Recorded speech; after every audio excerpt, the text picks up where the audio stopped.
Então, o Vladimir Herzog acabou virando vítima da ditadura sem nenhuma disposição de que isso acontecesse. Ele era um jornalista, trabalhava em revista, em jornal, e depois na televisão, trabalhou na BBC de Londres, voltou para o Brasil em 1968, depois do AI-5, e acabou recebendo um convite para dirigir o jornalismo da TV Cultura em 1975.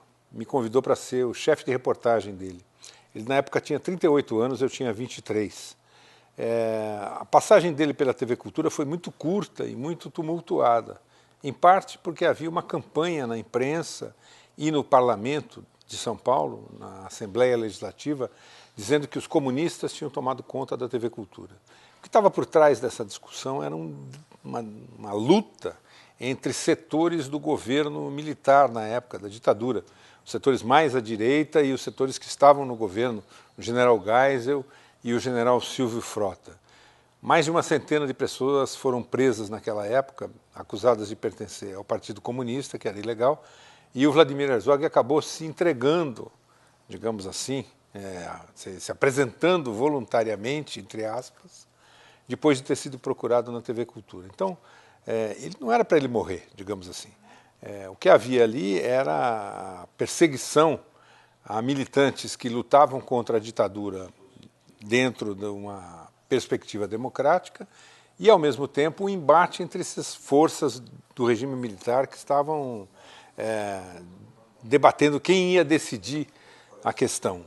Ele foi morto e foi apresentado como um suicida.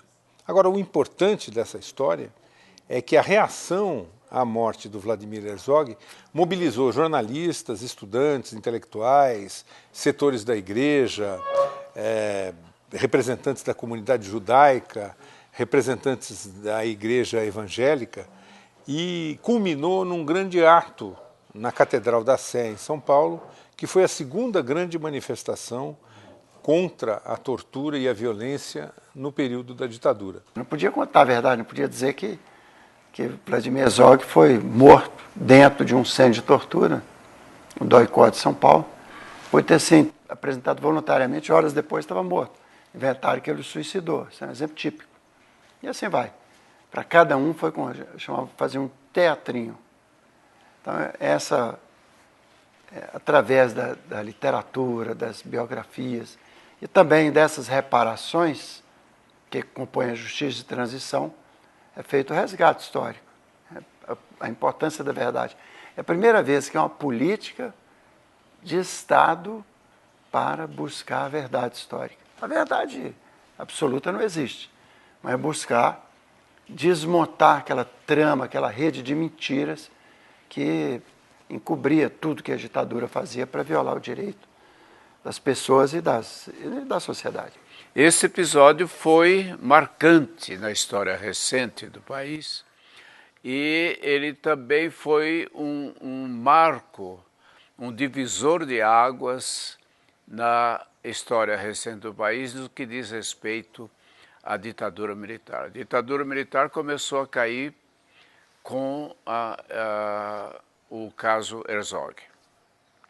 Não porque ele fosse diferente de outros casos de violação dos direitos humanos e de violação da própria vida, como foi o caso. Antes do Vlado, tinham sido mortos, desaparecidos, centenas de outros brasileiros.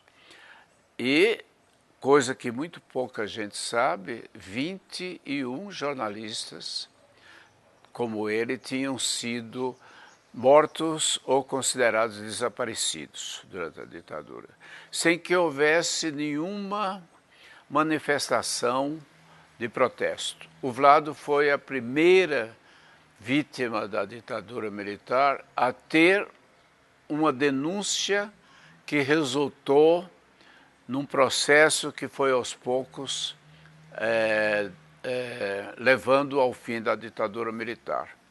Então, o fato desse ano de 2014, nós estamos, inclusive o Fórum das Letras de Ouro Preto, discutindo o período da ditadura militar, o episódio Herzog mais uma vez volta com grande força e mais uma vez fica demonstrado que ele foi fundamental no processo de queda da ditadura militar.